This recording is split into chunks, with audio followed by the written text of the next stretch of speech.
class is finally over and we're on our way home. But before that, So, what learning theory works best for us?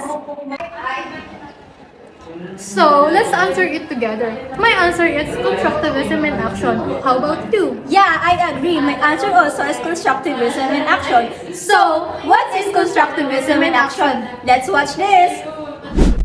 Constructivism in action is when students learn by participating, discussing, and problem solving together.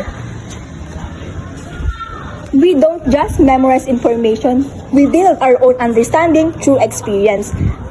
So that's all. We hope you all learned some knowledge about different theories that we do and discuss. Thank you for listening. Kinikilig ako